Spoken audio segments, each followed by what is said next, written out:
அஸ்ஸலாமு அலைக்கும்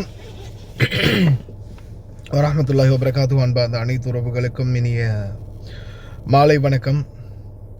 அன்பார்ந்த உறவுகளை, யார் யாரெல்லாம் டிக்கெட் போட்ட பயணத்துக்கு தயாராக இருக்கிறீங்க, அதாவது இந்த நாட்களில் உங்களுக்கு தெரியும் குவைத் ஏர்வேஸ் மற்றும் ஜெசீரா ஏர்வேஸ் இது ரெண்டும் தான் பயணிக்க போகுது குவைத்துடைய வான்பரப்புக்குள்ள. மற்றும்படி வேறு எந்த ஒரு விமானத்துக்கும் வாரத்துக்கான அலவுட் இல்லை, வாரத்துக்கோ போகிறதுக்கே அலவுட் இல்லை. அதே போல் நிறைய பேர் வேறு விமானங்களில் கடந்த நாட்களில் டிக்கெட் புக் பண்ணியிருப்பீங்க. அப்படி புக் பண்ணியிருந்தீங்கன்னா சில நேரங்களில் அந்த டிக்கெட் ஆஃபீஸர்களுக்கு கால் பண்ணி கேட்டால் இல்லை எங்களுக்கு இன்னும் கேன்சலுக்கான அறிவிப்பு வரலை, வந்ததும் நாங்கள் உங்களுடைய பணத்தை திருப்பி தரோம் அப்படின்னு சொல்லியிருப்பாங்க. ரீஃபண்ட் கேட்டிருந்தீங்கன்னா, ஏன்னா இப்போ நிறைய பேரும் ரீசெண்டாக எனக்கு சொன்னாங்க, நாங்கள் எத்திஹாத்தில், ஏர் அரேபியாவில் இந்த மாதிரி ஒவ்வொன்றில் நாங்கள் டிக்கெட் புக் பண்ணியிருந்தோம். அவங்களுக்கு கால் பண்ணும்போது அவங்க சொல்கிறாங்க இல்லை இன்னும் ஃப்ளைட் கேன்சல் ஆகிறதுக்கான டேட் எதுவுமே வரலை அப்படின்னு. வார 15ஆம் தேதி 20ஆம் தேதி இன்னும் நாள் இருக்கிறதால ஒருவேளை குவைத்துடைய இன்டர்நேஷ்னல் ஏர்போர்ட் திறந்தாலும் திறந்துடலாம், அதால் நாங்கள் இப்போதைக்கு ரீஃபண்ட் தர மாட்டோம் அப்படின்னு சொல்லியிருக்காங்க அப்படின்றத தகவலாக சொல்லியிருந்தாங்க. ஓகே, ஃப்ளைட் கம்பெனி அனௌன்ஸ் பண்ணின அடுத்த செகண்டே அல்லது உங்களுடைய டேட் அறிவித்த டேட்டு, அதாவது 14ஆம் தேதியோ 15ஆம் தேதியோ நீங்கள் போகிறதுக்கான அந்த டேட் அவங்க அறிவிச்சிருந்தாங்கன்னா அதுக்கு முன்னாடி குவைத்துடைய இன்டர்நேஷ்னல் ஏர்போர்ட் திறந்தால் அது மூலமாக நீங்கள் போகிறதுக்கான வாய்ப்பு இருக்குது. அப்படி இல்லாத பட்சத்தில் நிச்சயமாக உங்களுக்கு அந்த டேட் ஒருவேளை பாஸ் ஆகிட்டுச்சுனாலும் காசை ரிட்டர்ன் பண்ணி ஆகணும். அது நீங்கள் ரிட்டர்ன் பெறலாம். அப்படி தரமாட்டோம் அப்படின்னு முரண்டு பிடிச்சாங்கன்னா டைரெக்டாக குவைத்துடைய விமான நிலையத்துக்கு அருகாமையிலே இருக்குது குவைத்துடைய director general of civil aviation authority. அங்கே டைரெக்டாகவே நீங்கள் போய் கம்ப்ளைண்ட் பண்ணலாம். பண்ணினீங்கன்னா அதுக்குரிய நடவடிக்கைகளை உடனடியாக அந்த சம்மந்தப்பட்ட அத்தாரிட்டி எடுப்பாங்க. அடுத்ததாக இன்னொரு மிக முக்கியமான தகவல் உங்களுக்கு சொல்லணும். அது என்னென்னு பார்த்தீங்கன்னா, அன்பார்ந்த உறவுகளே, இப்போது உங்களுக்கு டிக்கெட் புக் பண்ணியிருப்பீங்க, ஒன்று ஜெசீரா அல்லது குவைட் ஏர்வேஸ். ஜெசீரா ஏர்வேஸாக இருக்கலாம் அல்லது குவைட் ஏர்வேஸாக இருக்கலாம். நீங்கள் டிக்கெட்டை புக் பண்ணியிருக்கிறீங்க. நீங்கள் டிக்கெட் புக் பண்ணியிருக்கக்கூடிய உங்களுடைய ஃப்ளைட் 10ஆம் தேதியாக இருக்கலாம், 8ஆம் தேதியாக இருக்கலாம், 12ஆம் தேதியாக இருக்கலாம், 15ஆம் தேதியாக இருக்கலாம், 20ஆம் தேதியாக இருக்கலாம். கடந்த நாட்கள்லையும் நான் உங்களுக்கு அதை தெளிவுபடுத்தினேன். மறுபடியும் சொல்கிறேன், உங்களுடைய டிக்கெட் போட்ட டேட்டுக்கு தான் நீங்கள் போய் விமான நிலையத்தில் இறங்கி ஏர்போர்ட்டில் ஃப்ளைட் ஏறி போவீங்க அப்படின்றது சாத்தியம் இல்லை. நீங்கள் ஃப்ளைட் ஏறி சரியான கரெக்டான அதே திகதியில் ஃப்ளைட் ஏற முடியுமா? அது சாத்தியம் இல்லை சில நேரங்களில். என்ன காரணம்னா, இப்போ நிறைய ட்ராவல்ஸ் டேட்டை ரீஷெடியூல் பண்ணுறாங்க, அதாவது மறு திகதிக்கு மாற்றி வைக்கிறாங்க. குவைட் ஏர்வேஸும் சரி ஜெசீராவும் சரி இந்த சம்பவம் நடந்துக்கிட்டு இருக்குது.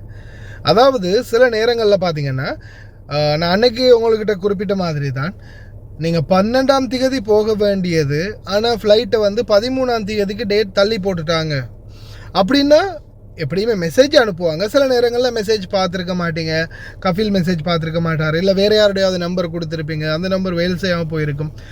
இந்த மாதிரி நிறைய பிரச்சனைகள் இருக்குது. ஒருவேளை 13ஆம் தேதி 12ஆம் தேதி போக வேண்டியது 13ஆம் தேதியாக இருந்துச்சுனாலும் நீங்கள் ஏர்போர்ட்டுக்கு போயிட்டு திரும்பி அடுத்த நாளைக்கு போகிறதுக்கு தயாராகலாம், பிரச்சனை இல்லை. அதே நீங்கள் 12ஆம் தேதி போக வேண்டியது உங்களுக்கு 11ஆம் தேதியே அந்த டேட்டை முன்கூட்டி போட்டுட்டாங்க. 12ஆம் தேதி போக வேண்டிய ஃப்ளைட் 11ஆம் தேதியே போகுது அப்படின்னு உங்களுக்கு அறிவிச்சிட்டாங்க. அது உங்களுக்கு தெரியாது. 12ஆம் தேதி போய் ஏர்போர்ட்டில் நீங்கள் கேட்கும்போது ஏர்போர்ட்டில் சொல்கிறாங்க இந்த ஃப்ளைட்டு நேற்றே போயிடுச்சே அப்படின்னு. அப்படின்னா நீங்கள் ரீஃபண்ட் எடுக்க முடியாது, அந்த பணம் போச்சு.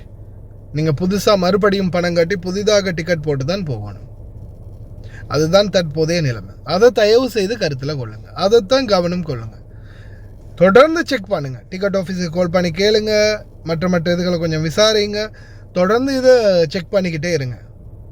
ஏன்னா இப்போதைய சிச்சுவேஷனில் இதுதான் மெயினாக பலருக்குமே வரக்கூடிய மெசேஜஸ். அதாவது டிக்கெட் போட்டிருக்காங்க இல்லையா, அவங்களுக்கு வரக்கூடிய மெசேஜஸ் இதுதான். அவங்களுடைய டிக்கெட் டேட்டு மாற்றிருக்கிறோம், ரீஷெடியூல் பண்ணியிருக்கிறோம், டைமிங் மாற்றியிருக்கிறோம். சில நேரங்கள் அதே நாள் காலையில் 10 மணிக்கு போக வேண்டிய ஃப்ளைட் நைட்டு 10 மணிக்கு போகலாம். நைட்டு 10 மணிக்கு போய் இயங்குதா இல்லையே, 6 மணி வரைக்கும் தான் இயங்குறேன்னு சொன்னாங்க இல்லையா. சில நேரங்களில் 6 மணி, 5 மணி, 4 மணிக்கு டைம் மாற்றிருக்கலாம். அல்லது ஈவினிங் பின்னேரம், மாலை நேரம் உங்களுக்கு அந்தி பொழுதில் ஒரு 4 மணிக்கு போட்டிருக்க ஃப்ளைட்டு டைமு காலையில் 10 மணிக்காக மாற்றிருக்கலாம். இந்த மாதிரி டைமும் மாறலாம், டேட்டும் மாறலாம், நாளும் மாறலாம். அதனால் தயவு செய்து அன்பார்ந்த உறவுகளே, டிக்கெட் ஆஃபீஸுகளுக்கு இடைக்கொருக்கா விசாரிச்சுக்கோங்க, கால் பண்ணி. இந்த மாதிரி இந்த டேட்டில் அதே டேட்டில் தான் ஃப்ளைட்டு போகுதா, ஏதாவது மாற்றங்கள் இருக்குதா, அதை அடிக்கடி விசாரிச்சுக்கோங்க. ஏன்னா ஃப்ளைட்டை மிஸ் பண்ணிட்டீங்கன்னா அப்புறம் மறுபடியும் காசு கொடுத்து போட வரும் டிக்கெட். தயவு செய்து கவனம். T4 جاء بعد تنسيق ودراسة مع اخواننا في الهيئة العامة للطيران المدني، واجراءاتنا اللي اتبعناها في خطة الطوارئ المعدة مسبقا معاهم. لذلك بلش الاجراء التشغيل بعد تنسيق مسبق مع الطيران المدني واخذ الموافقات المحلية والدولية والتي تضمن استمرارية التشغيل بأعلى معايير السلامة الدولية والمحلية. نعم، وما هي أهم الإرشادات التي يجب على المسافرين اتباعها؟ طبعا الإرشادات اللي هي متبعة حسب الخطة المعدة مسبقا. إذا كانوا في المطار وصار أي إجراء للإجلاء أو الإيواء يتبعون الإرشادات ويعطون فرصة للفريق أن يساعدهم بسلاسة وبسهولة. ولكن احنا اليوم أثبتنا مع أخواننا في الطيران المدني أن الخطة كانت مدروسة من قبل وطبقت بحذافيرها. لذلك طلعنا جميع الركاب بوقت قصير ووديناهم إلى أماكن آمنة. نعم أستاذ عبد الوهاب، كيف تتم جدولة رحلات الطيران المتأخرة؟